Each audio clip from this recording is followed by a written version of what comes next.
Today we're going to be talking about EDR solutions and comparing them and talking about what's relevant in an EDR solution. And we'll talk some about why you need an EDR solution. We have two presenters today. We have eSecurity Solutions, myself, Tom Ruffalo. I'm a CISA for our company. And WatchGuard, we have two presenters on that side, Gianluca and Rui. And they represent the Endpoint EDR solution for WatchGuard. So with that, I would like to move on and cover a little bit of ground with you. And I'm going to give you just a little bit of a preview for what we're talking about today. And this is one of my favorite slides. It really just reinforces that over time, since the 90s, we've been attacked by an evolving set of attacks and on various parts of our security. And basically what those attacks are going after is the weak spots in our security. And that changes over time. It was very simple in the 90s. And now we're talking about ransomware and supply chain attacks and cloud-based solutions that are being attacked, where it be our data centers or applications. So it's evolving. But the bad news is they don't stop attacking any of those other vectors. And so we have to have solutions that protect us against all of them. But in 2021, I think the things that we really need to be focused on is, first and foremost, we want a risk-based approach that provides company-specific solutions. So it doesn't make any sense to have cookie-cutter security for your company. And every company is different. There are different industries, there are different types of data to protect. And when I say risk-based, I mean, something that's based on a risk assessment, ideally a third-party risk assessment. That provides you with then a prioritized list of your attack vectors and where your gaps are, prioritized based on the likelihood of attack and the impact on your company, and then provide you with a prioritized list of solutions. So then you can take a balanced approach to providing security for your company, making sure you have the right security in the right proportion, because nobody has an unlimited budget. I've never yet run into a company. I don't even know if the federal government has an unlimited budget, although it sure seems like it. Compliance level solutions, basically most companies, even if they're not regulated, want to have solutions that are compliance level, because that says that's sort of the best, the best architecture, the best solutions, the right approach. And speaking of approach, you want to use a process for managing your security. So the risk-based management process says that you've got to assess your risk, protect, detect, respond, and recover. Those are really important elements. It's in the old days, all we had was protect. Now we need detect and respond. And detect and respond is what leads us in today's topic. Now, some other things about 2021 security requirements that's unique is that we need to protect data everywhere now. Data is no longer in our data centers. It's in the cloud. It's in applications, cloud applications. It's in their data centers or their servers. You need access control for everything. All your data assets and your applications are being accessed from everywhere, and they reside almost anywhere. So access control becomes a bigger, more important factor, and it also has to be something that works for everything. Zero trust, right? One of the newer concepts that says that we really want zero trust solutions.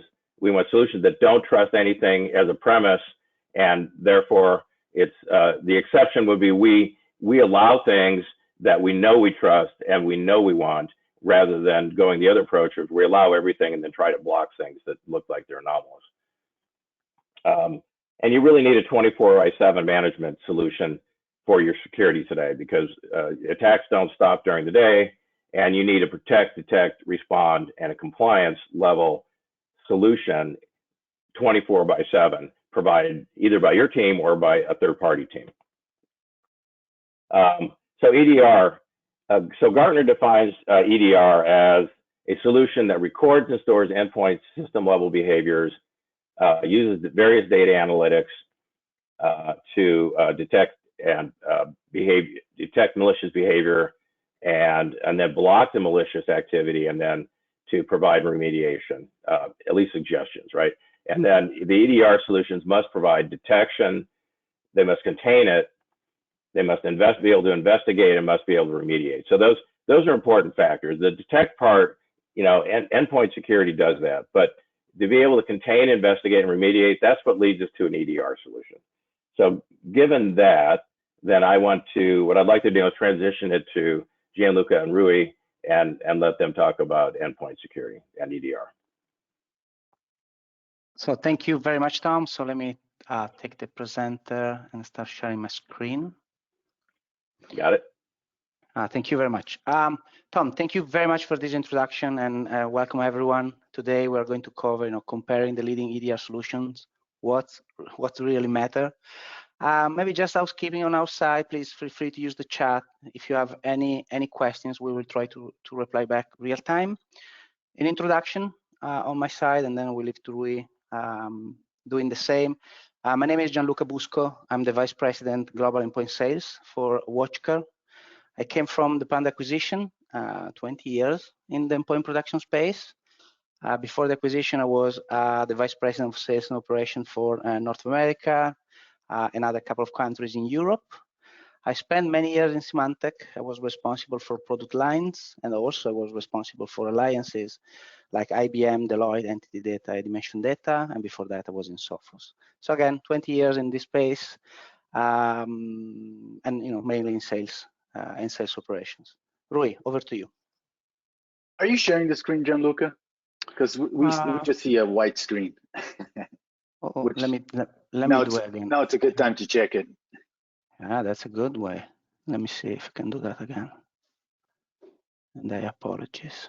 There can we you go. see my screen? Yep. Okay. Yeah, we see the full Excel window. Oh, perfect. Perfect. Okay, so at least we see the pictures and the description of the slides. Thank you for letting me know. So my name is Rui Lopez. I'm a senior endpoint security evangelist here at WatchGuard. I come from the Panda acquisition as well, and I've been involved with endpoint security for 16 years now. So I've held several support, implementation, and then sales engineering positions, and I worked with international teams from the Panda Security headquarters and supported multinational projects, or at least projects across a total of the 15 different countries, corresponding to the 15 different subsidiaries that Panda Security had throughout the world. So it's part of an international team, and lots of involvement with actual design for endpoint security infrastructures and endpoint security strategies and actual implementation. Thanks, Gianluca. Good, good. So as Tom, I have my preferred slides as well, and this one is one of them. I think it's a great representation of what is going on right now. It's a very crowded space, very crowded and competitive space out there for a security vendor, and everyone is just trying to pitch as best as possible their value proposition, their services and products.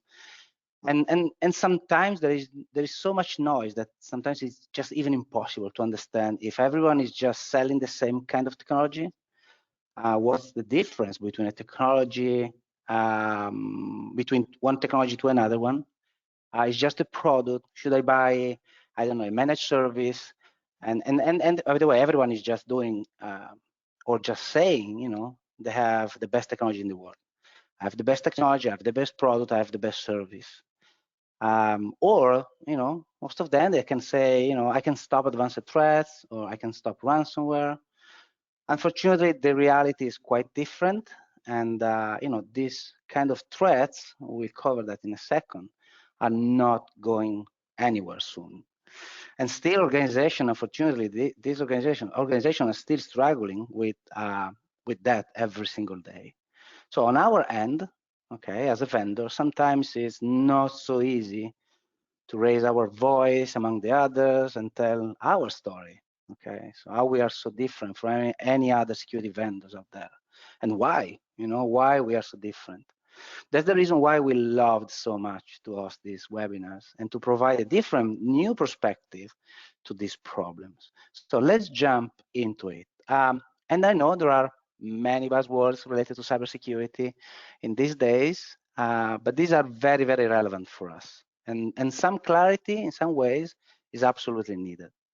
By the way, you can get more information for each of these technology through Gartner. So you have the links in the presentation. But just if we just try to summarize, we have endpoint protection, next generation of endpoint protection platform, EDR, MDRs, the managed detection response, and XDRs. So we have 5 different components at the end to address the same problem. I want my endpoints to be protected. So an endpoint protection platform, that's very easy. It's a very common technology. It's out there since probably 30, 35 years. It's more traditional, like port and device control, anti-malware, antivirus. Is most of the time is based on signature. And then we have the next generation of endpoint protection. So we saw in the last years a transition to something more advanced, okay? Something more related to the prevention, blocking, and do a sort of isolation, okay? So providing tools to do isolations. And then again, this transition, this is very common in these days, EDRs, endpoint detection response. And again, this is from Gartner, it's not from us. This definition are from there, from them. Tools that are primarily focused on detecting and investigating suspicious activity and traces of such on endpoint, on host or endpoints. And that's very relevant for us. Please remember detecting and investigating suspicious activities. Why? Because again, if you see the way the market transitioned, even the vendor transitioned to different technologies, now we have MDRs. So what's the difference between EDR and MDR? So the managed detection response. The MDR services offers a sort of turnkey to the threat detection and response with a 24/7 security operations center. Okay, capabilities of technology, different vendors are delivering that in different ways. So on one side, ADR, primarily focusing on detecting and investigating, okay, suspicious activities. So providing you a tool. On the other side, services that should be provided by the vendor, most all partners most of the time, to do something different, to do a 24/7 security operation. Why? I think Rui, and we will cover that with Rui, I think deep enough, okay, in this presentation. And then we have the last category. I think this is a quite new one compared to the remaining one, the extended detection response. So now we have on one side, again, EDR, then we have the MDR for the managed SOC, and then we have the extended detection response. Okay? Those are products that are a natural evolution of EDR platforms, okay, and which have become a primary incident response tools for security teams. So again, in an organization, not maybe everyone implemented a security team. Maybe, an IT manager is doing multiple jobs or security engineer is doing multiple jobs. There is no a specific dedicated security teams in place. So that's for us very important to set the stage. Why it's important? Because then, we start drill down more in the EDR space, because now we have the definition. We can also define, or Gartner defined actually, an EDR solution, what should be included, okay? So we have automated remediation, and that's easy, simple to explain, the ability to remediate a compromised environment, okay, without requiring you to do it manually. And then we have the vendor-delivered MDR services, okay, the ability to deliver the MDR, okay, because everyone probably just realized that cybersecurity is just more than, an agent deployed or just checking alerts, okay?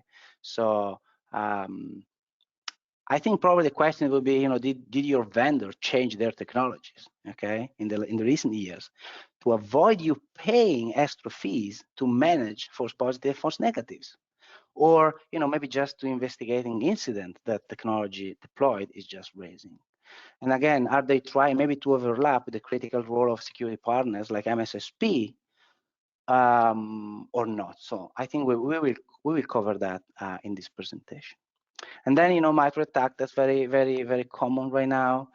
This solution should be referenced in some ways to this knowledge base of adversaries, tactics, techniques.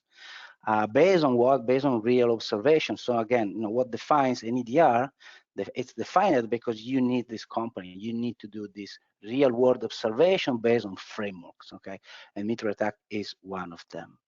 And then we have CM, the security incident event management, and then we have the security orchestration and automation response. Okay, those are very common in large organizations. Okay, they are relying mainly on SOC capabilities, but unfortunately, most of these products, they don't offer SOC automation. Are just tools. Most of them, you have multiple technologies to manage a single problem. And then, we can squeeze the remaining one, in a single topic, the unified endpoint security platform.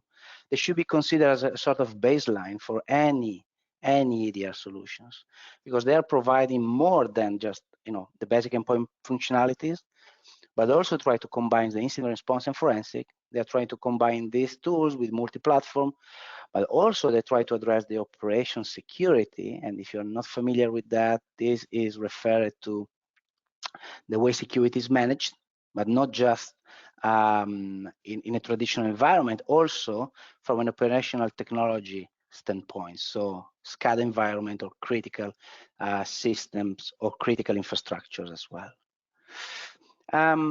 And because we mentioned, since I think the very, very beginning of this presentation, incidents, forensic, and managed services. And again, we think that we need more clarity about the difference between threat detection and threat hunting. And I think that's absolutely needed. So, and again, this is based on Gartner. It's not coming from WatchGuard, so you can check that in their website. And by the way, it's coming from the same analyst that actually defined the EDR market, or the EDR terminology. So the threat detection is actually the process to deploy a detection rule. Okay, that's the right definition. But at the same time is also the process to respond to an incident. Okay, so on one side we have the rule, on the other side we have the incident.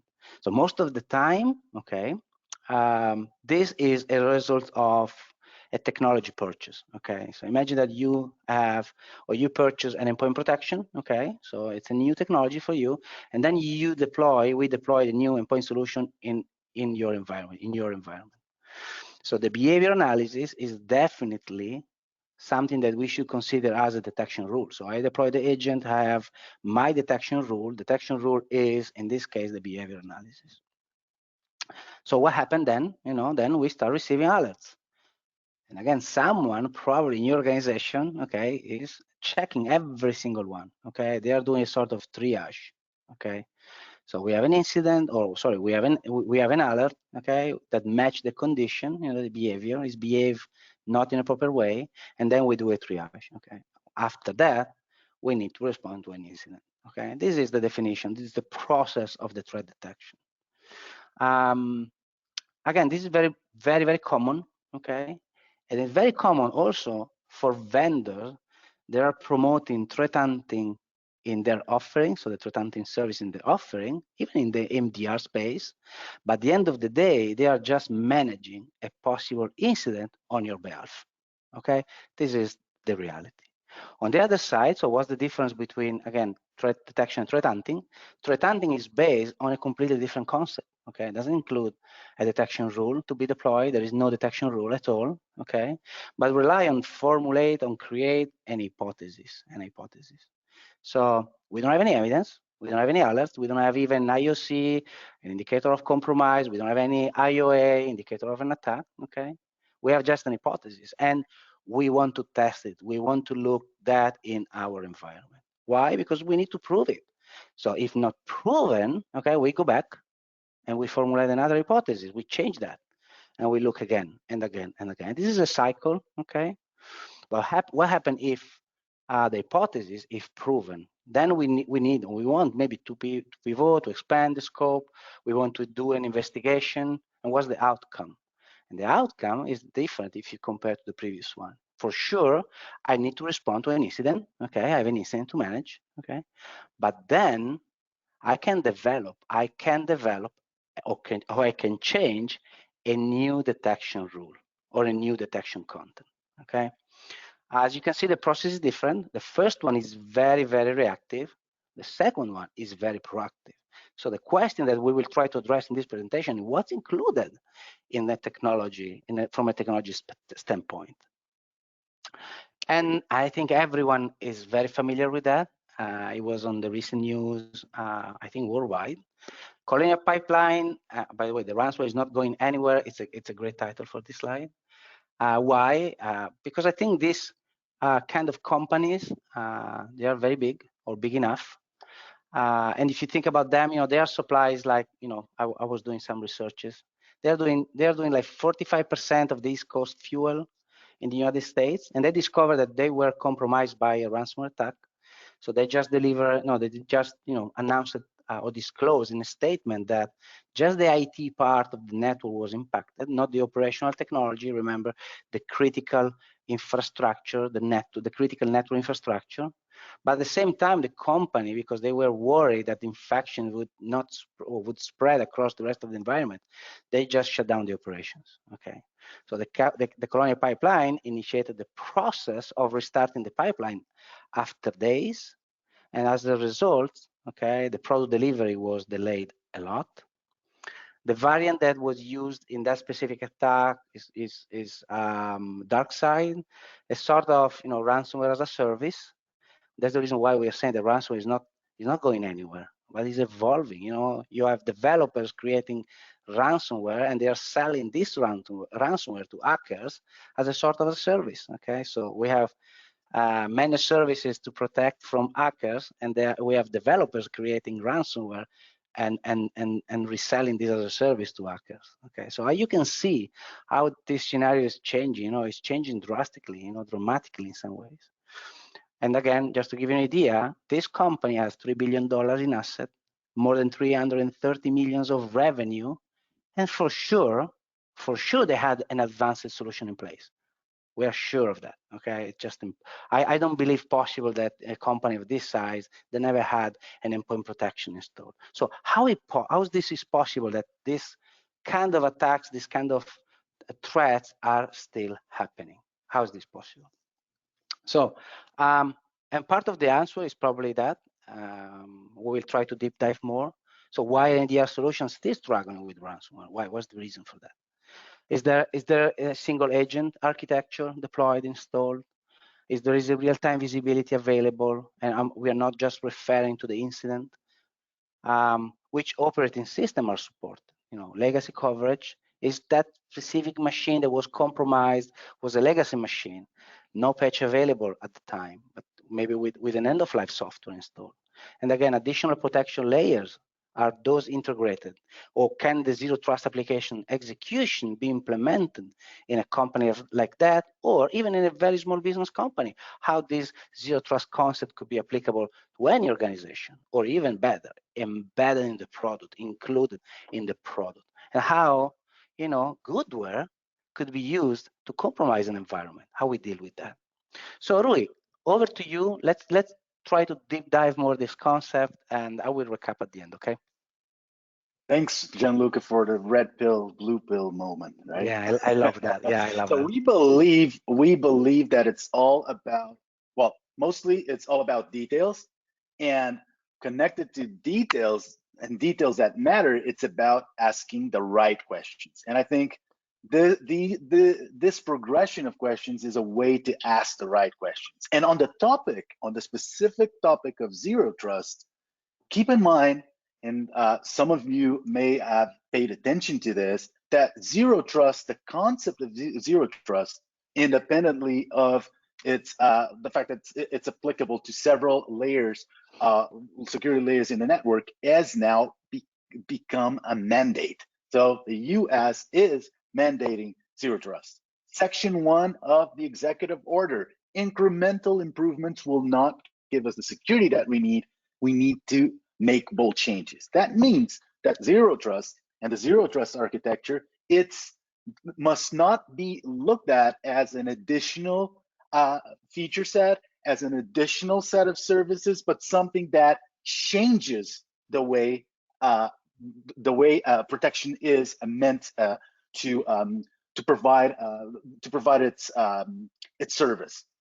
So it's not an additional layer of zero trust. It's a layer in which, so to speak, all other protection layers hinge on. So federal government must adopt security best practices, advance towards a zero trust architecture, and streamline access to cybersecurity data to drive analytics for identifying and managing cybersecurity risks. So it's not only about the ability to implement zero trust architecture, it's the ability to generate relevant cybersecurity data, which in our case for endpoint means what is commonly known as endpoint data or endpoint telemetry that must be used to proactively identify and manage risk. So zero trust and the ability to implement zero trust, considering the executive order, considering what Gianluca described of our apparent inability to understand how organizations of this size are not doing the right proactive thing or implementing the right proactive strategy to deal with something as mainstream, so to speak, as ransomware. It's paramount to understanding what's wrong and answering those right questions and figure out which are the details that matter. So if we want to look at how to implement and we're talking about endpoint, what would be the strategy? And it's the strategy that we are currently delivering in our services and our products for zero trust. We often explain it in opposition to what is the perspective and what is the strategy behind the stack of technologies involved in some, if not most, of the endpoint solutions out there. And we call it trust everyone, run everything. Of course, it's it's not only a joke, but it's the assumption that to provide adequate detection, you need a stack of technologies that is mostly based, and this is the point, in you need to run it to be able to detect. You need to run it to be able to respond to an attack. You need to have things happening so you can figure out that they're malicious and therefore provide remediation. So, and this does not happen with a single technology. It happens with a stack of technologies that occurs at different stages on the threat occurrence. The first one we call pre-execution. So it's the ability for a product, a service, or let's say a vendor to include technologies that do pick and choose and are able to not allow elements to run or events to occur based on the knowledge of threats that that vendor already has. So we're talking about malware signatures. We're talking about the ability to build reputation of websites and do not allow access to websites that are known sources of malicious code, technologies like heuristics that have been around for a long time, and generically or in a more sophisticated approach in some solutions, rule sets that establish conditions by which something should be denied execution even before it has a chance to take any effects post-execution. So all of these technologies, what they have in common in this stage of pre-execution is that they rely on previous vendor knowledge. That is, the vendor needs to know with certainty or with a degree of approximation that what is being flagged as malicious or potentially malicious is in fact what it is. Otherwise, we have to deal with false positives. So if these technologies work pretty well, work really well, they're not going to generate any false positives. They have the drawback of they require previous knowledge of the threat. So if we go to the execution stage of the kind of technologies that are included in the execution stage, we start to understand why you need to run things. You need to run everything. So you don't trust essentially what you know to be malware, which is pretty good. It's fast. It's very effective. You already know it to be malicious, or you don't trust that specific behavior, you're going to block it. But if you don't, you need to apply a set of technologies that are already going into the execution state, or the execution stage. That is, they require things to happen. They require potential malicious actions to occur. That's where you have live or sandbox executions. So detonation of potential malicious code, so you can run algorithms based on machine learning, AI, any other technologies to determine if essentially something is good or something is bad. and make a determination based on that live or sandbox execution. And this is all about technology that the vendor provides to be able to determine if something is good or bad based on anomalous behavior detection. Well, executing live has its consequences because things may occur that you cannot control. And let's see in a minute, you cannot even roll back. And sandboxes have the problem of malware that is built to avoid sandbox detection. And that there's a lot of that out there. But also these technologies occur also in vendors that, for example, have their flagship services based on the fact that, for example, they can run in completely air-gapped environments. If you need to run on a complete air-gapped environment, you necessarily need to run algorithms that need, again, that things to be run or potentially malicious events to occur before you have a chance to determine if there are anomalous behaviors that correspond to a malware attack or not really. So it's all about the vendor technology. And the post-execution stage. So if you need things to happen to determine good versus bad, and you run your technology, machine learning, AI, and other technologies, I'm just using the buzzwords generically, it may happen, and it happens, I'm sure it happens every day, that circumstances occur where you can recover or you can remediate partially, but there is information that is going to be lost. There is information that is going to be stolen and cannot easily be retrieved. Like in the case of ransomware attacks, that prior to encrypting user files, they actually upload them to a third party, and the attacker to a third party server, that is, and the attacker was just going to base the ransom on the disclosure of that information rather than on the encryption itself, or both. In any case, the use of these technologies that imply running to be able to perform detection, response, remediation, machine learning, AI, or any technologies involved, again, using these terms generically, fact is, if at the pre-execution stage, they did not decide fast enough to be able to remediate completely, rollbacks may be required. And as I'm sure most of you know, it is a feature in certain endpoint detection response solutions and next generation antivirus to do journaling, to keep copying and producing shadow copies of user files so they can be rolled back in situations when ransomware occurs. Well, that's to our point.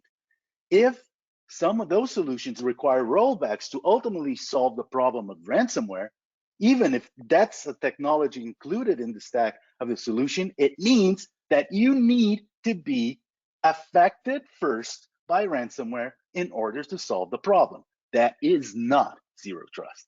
That is, again, a set of technologies that rely on simulated or live execution of potentially malicious content. So the ability to solve the problem in some vendors based on what happens in post-execution where there can be partial losses has to do with the stack of services that the vendor may have directly through third parties. I mean, we can even talk about cyber insurance. That's a form, believe it or not, that's could be seen as another technology in the stack, right? When everything else fails, there is insurance that will cover for the losses. Well, zero trust and the way we think about zero trust is about something radically different. And you probably guessed it. It's about the ability to implement something that does not require potential threats to take place for detection and response to occur. So let's summarize what happens with the model that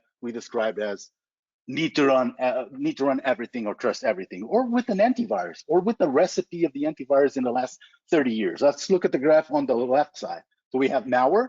So that stack of technologies that allows something to be recognized as malicious with a high degree of certainty, or we were absolutely sure with the signature that that file is malicious. We have the suspicious, so that intermediate degree of certainty that leads to what we know as quarantine. So let's quarantine an item, or ask the admin if it should run or not, or determine if it's a false positive or not. But this model and these solutions do not address the unknown. So there's no unknown. The unknown doesn't exist. Why doesn't it exist? Because you either allow it to execute, or inversely, either you do not allow it to execute because you're sure it is malicious, you won't allow it to execute and you quarantine because you need to make a determination, or you just allow it to run because it does not hit any form of denial list. So the concept of unknown does not exist, and that's why zero trust does not exist. So if we flip the switch to our approach of zero trust, or as we understand it can be implemented, there's a slight but very important change. So if we already know content to, or a file code to be malicious or behavior, of course, like any other antivirus, let's block it. Let's be very efficient. Let's not penalize performance. Let's not apply any particularly sophisticated technology for something we already know to be malicious, right? But everything that we allow to run needs to be allowed to run because it has been verified to be good. It's not just allow everything else to run except what we know to be malicious. No, zero trust is don't allow anything to run until it's confirmed good. And the concept of unknown plays a key part in this, because everything that at some point is yet unknown, unclassified, a file, a binary, a behavior, will be classified by an analyst service. And in the meantime, it will be, as we often say, suspended execution. So suspend the execution of anything that you have not yet determined to be new malware or new goodware. So the baseline for this is, of course, not allowing unknown items to run, but being able to perform the classification of unknown items without summoning the admin to take decisions. So monitor all activity of programs in real time, spot those unknown elements, but verify behaviors outside the environment, outside the endpoint, and without, like in the quarantine concept, asking the administrator, should we allow this to run or not because we believe this is malicious. There's no we believe if we can implement zero trust. It's either good or bad, but a lot of solutions will use this terminology and a lot of approaches. But keep in mind, the unknown is the key element for the possibility to implement zero trust. How do you treat the unknown, and how transparent you make the determination to allow something to run because it's good for the admin? And then what happens after you have everything running and everything that runs is confirmed goodware? Well, living off the land and fileless attacks may occur. So the main characteristic of these attacks is that they either don't use malware or they use goodware elements, operating system components, etc. So that's what we are worried about in this service, or in providing this service. So on one end, we take care of, let's say, file-based malware, in the sense that we do not allow unknown elements, let alone malicious elements, to run. Everything that runs is confirmed good. But when there's a possibility of more elaborate plots that determine malware attacks that only use goodware or don't use files at all, that's where we keep delivering the monitoring of the infrastructure where only goodware is running to look at these circumstances. Living off the land technique, lateral movement for users in different endpoints, different devices in the network, compromised credentials are seen in plain text, and user behavior modeling, so to spot the internal threat. So build a baseline of how a specific user commonly uses the applications, or how binaries are executed by that user or under that user in the endpoints that they have access to, and try to detect deviation by building a pattern. So we are looking at event telemetry, endpoint data that we collect, and a 12-month data lake. So in case of validated breaches, and we keep building IOAs that are focused on these aspects of more elaborated threats, the cybersecurity team on our backend will notify our client with a report and through support that can be interacted with about what we see, when we saw it, which endpoints users were involved, and last but certainly not least, recommendations on how to fix the problem from an IT management or shadow IT perspective to make the security posture better. So we're going to trigger alerts, we're going to trigger recommendations. So we're going to take care of what may happen when only goodware is running. So then that leads us to the question of managed detection and response. You know, Gianluca mentioned the definition in the beginning, and it's something that I'm sure most of you have heard already about MDR services being offered as an add-on. So turnkey threat detection response delivered through 24/7 security operations center capabilities and technology. So SOCs attached to a base endpoint security agent and a set of features deployed at the endpoints that rely on the SIEM, rely on data analytics, rely on correlation to be able to offer a managed service for that detection and response. So our answer to that, and again, it's all about asking the right question, is are those services, or could some of that heavy lifting be delivered as what we call service as feature? And so by service as feature, we mean something that exists as part of the license and works as a feature in the endpoint, not because we're going to ask you to replace the threat hunter or replace the malware analyst at a SOC through an NDR. No, because the services are the base of what that agent powered detection and response is in each endpoint. So, and that's the two core services that we deliver as features are the ones I just mentioned. Zero trust application service. That means no unsanctioned binaries are allowed to run. Anything unknown will be suspended execution until we determine, typically in a matter of minutes, that it is good and should be allowed to execute, or it is new malware and it would never have run. And that's the whole idea. That's the whole approach to ransomware. And that's the whole zero trust approach to ransomware. Do not allow anything to run to produce detection. The other one is, and we just mentioned it, what happens when goodware and resources are weaponized, or what happens when endpoints are attacked without using malware at all. So we need to keep a baseline of what happens when we only allow goodware to run. And when we build those two into the offer and into the product itself, and they are the core of what this agent in each endpoint does, we need to start asking, so yeah, if we take care of file-based malware with a zero trust approach, and if we keep a threat hunting service monitoring the possible weaponization of goodware and resources, what's the scope of an MDR service? So when you pay those additional fees for a full MDR service, what is being obtained? So we believe that in some cases, an MDR service is an actual replacement to service as feature. So there would be the ability to bundle those services and make those services or make the features of the product hinge around that approach. So you implement zero trust first, and then you stack the technologies that allow you to deal with, let's call it the rest, right? But also, we find that MDR services are often a solution to not being there yet on being able to implement zero trust at the endpoint.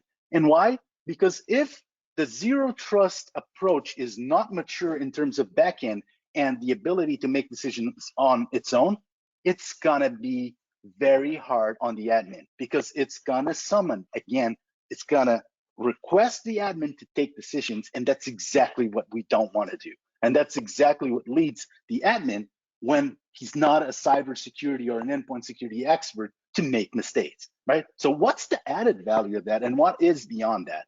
Because if we believe, again, if you implement a posture by which you prevent incidents before they happen, and we've seen what this means. This means that you're able to deal with the bulk of detection by not allowing unknown elements to run and not needing the execution and post-execution stages to deal with most of the malware.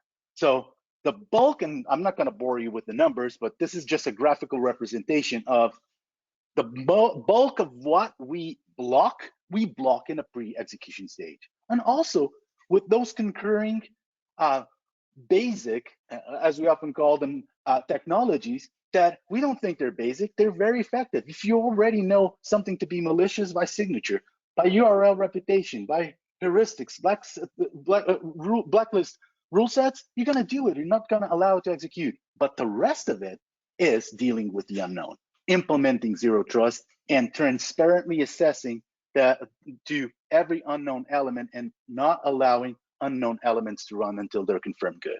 After we allow good applications to execute, we're gonna deal with PowerShell, we're gonna deal with exploits, we're gonna deal with weaponization of goodware, with anti-exploit, with behavioral analysis, and with threat hunting as we described.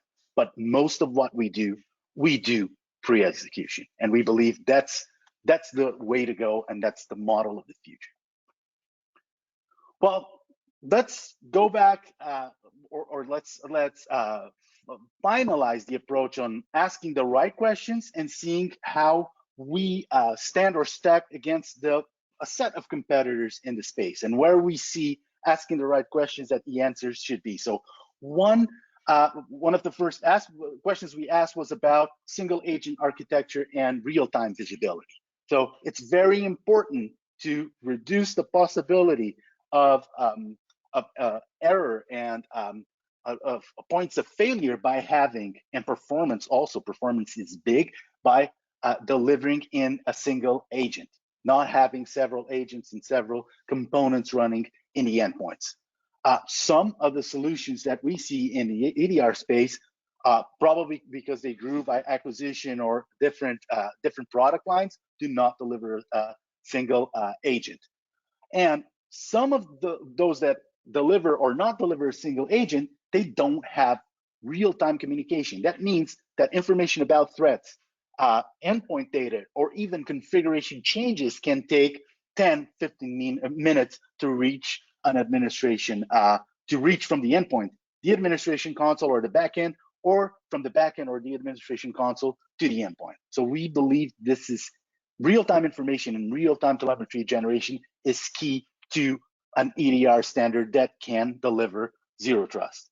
Then the modularity. We were asking the questions about how many more needed layers are you delivering within that single agent. So for example, data analytics, the ability to, and we've seen that in detail in the previous session in regards to our offer, but it's essentially the ability to leverage the endpoint data that we collect to provide information about, provide you information about user activity, about bandwidth, about software vendors being executed. So you can take decisions not only on good versus bad, because we're taking care of that part, but what you do not want to allow running in your environment for productivity purposes, for example, or because you don't want a copyrighted material to be downloaded, etc. And then patch management. Patch management is paramount, we believe, to an integrated patch management to an adequate and zero trust security posture. Some of the vendors out there deliver patch management with partnerships, which means it may they may be related with different products, and some of them don't have a patch management offer at all.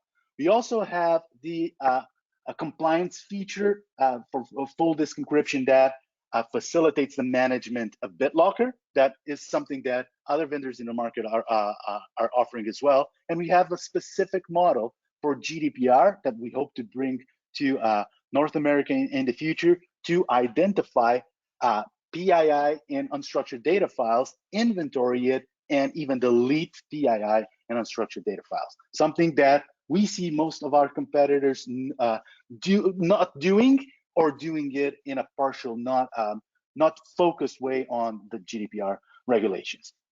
The other aspect to asking the right questions is platform coverage. I can't tell you how many times the visibility that leveraging the visibility that we have from a protected environment tells us that the threat, the origin or the potential origin of a threat is a legacy operating system. So legacy Windows is something, it's not just XP or 2003 that we cover and some other vendors cover as well. Not many, as you see here, but it's also Windows 7. It's also 2008. Some vendors don't support it, and even Microsoft does not support anything earlier currently for Microsoft Defender earlier than Windows 7. The other platform, and we're so proud of this, is the Windows 10 ARM platform based on Qualcomm, for which no vendor currently, other than Microsoft, is offering protection for. These Windows 10 or this Windows 10 flavor, it does not only run natively compiled ARM applications and binaries, it runs everything else through emulation. So it can be actively executed Win32 binaries and malware and infecting other hosts in the network. This, of course, is a platform of the future, but we are the first vendor to offer protection for Windows ARM architecture other than Microsoft. Also, macOS is gaining market presence and install base. We see some of the EDR vendors in the market having a partial protection for macOS, meaning that they only rely on the macOS side of things on blacklists and heuristic protection. So they're typically only antivirus. That means that there is no form of unknown or determining if yet unseen binaries are good or bad. So no classification. And there is no telemetry generation allowing any form of native threat hunting. So Linux support, we believe it's important. Vendors are fortunately going there and offering some form of coverage. There are many flavors and many distros of Linux out there, and mobile, iOS and Android. We are partial in this regard, considering other vendors, but we are, because we have Android, we still don't have iOS, but we are releasing our iOS agent in Q4. But the key aspect, and the thing we've been talking about for roughly half of our presentation, is the Zero Trust Application Service. Any other vendor on this list will be able to include technologies in the stack to distinguish unknown elements or to treat unknown elements and determine if they're good or bad. But none of these vendors will have the ability to suspend the execution of the yet unknown item in an automated way without admin intervention while you are determining if that element is good or bad outside the customer's infrastructure, not relying on local sandboxes, not penalizing performance in delivering that determination in minutes, typically, to allow that software to run because it's good. So it's not about the good or bad in determining, it's how you deliver it and how you can automate and make it possible without being intrusive. And a point about threat hunting. We are the only vendor in this list as well to deliver the threat hunting service, to bundle it as a feature, as opposed to having any sort of MDR offer or any additional service related with threat hunting. And every other vendor in this list, it's either no form of threat hunting or threat hunting services that can range from a limited service to a full EDR offer that will always imply an extra fee. So again, ask the right question. So is that MDR service all encompassing, providing specific value that could not be provided by making zero trust possible, by sanctioning the execution of the applications, and have some sort of threat hunting included as a feature? Is it that specific, or is that extra fee covering for, to use Gianluca's distinction, threat detection rather than threat hunting in most cases, not always, obviously. So that's the right question as well. But we are, from this list, the only vendor to be able to deliver a threat hunting service level without an MDR, or in any case, any sort of extra fee. Thank you, Rui. And because we are running out of time, just let's summarize, and I will give back the presentation to Tom. So what's the differentiators on our side? Single endpoint, pane of glass, single agent, the zero trust application service that we cover so deep in this presentation. It's a great unique factor on our side, and it's part of our the way we deliver the security. And at the same time, everything should be very simple and easy to manage. And then again, flexibility and extensibility. Because on the same agent, I want to do more. We cover that with the matrix, great representation of what we can do with a single agent and different modules on the same technology installed. So thank you very much for joining this webinar. And Tom, back to you, so you can wrap up. And if there are any questions, we can cover that.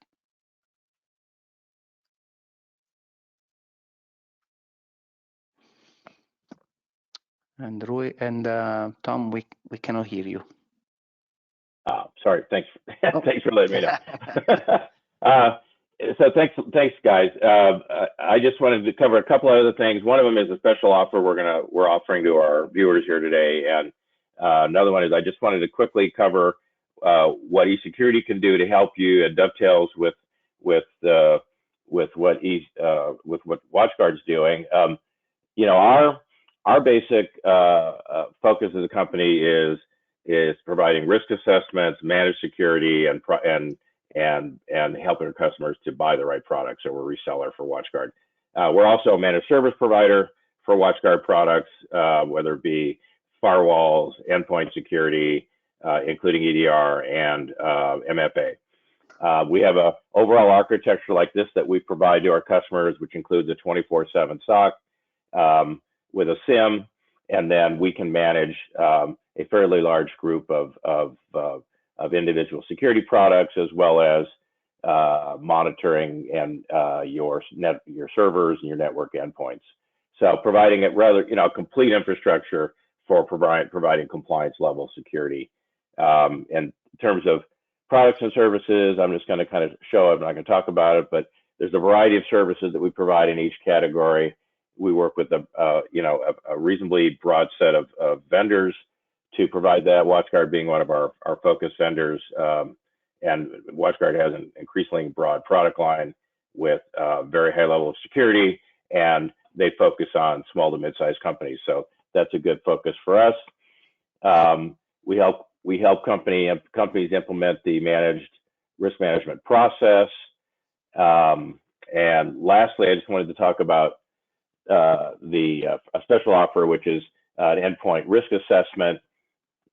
This uses the WatchGuard endpoint EDR solution with a 30-day trial for a limited set of endpoints in your facility to basically give you a second opinion on whether or not you're getting the appropriate level of security at your endpoints.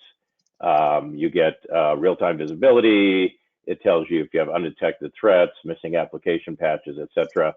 And if you're a managed service customer of ours, we will help you and manage that process for you. If you're not, we can provide that to you, and you can manage it on your own. With of course, that still includes support for any issues or anything you come up with, as well as the ability to deal with those things if something does come up. So either way, we'd like you to do it, and it's something that's a great opportunity for you to get a sort of a second opinion on what you're doing at your endpoints. So that's really the end of our discussion today. This is a good time if you have any questions, enter them into the question box on your screen somewhere. There's a question box. There's one question which Rui, you might want to look at. It's something about a comparison chart with LMNTRIX. Mm-hmm. Well, we do not have a comparison specifically with that solution, but I would say that we can discuss it considering your use case, because Elementrix is a much more encompassing solution that just focus on the endpoint, and the correlation possibilities and the IOAs that it works out of are not specifically focused on the endpoint. So it depends on where your focus is. So we could even potentially have that solution leveraging and augmenting the visibility of Elementrix with the wealth of endpoint data that we collect. But if you're focused on the endpoint specifically, we can be much more to the point, I believe, in the zero trust use case than solutions that work out of that correlation between different points in the network. So it depends on the use case, but we're absolutely available to drill down to the details. Let's do it. All right.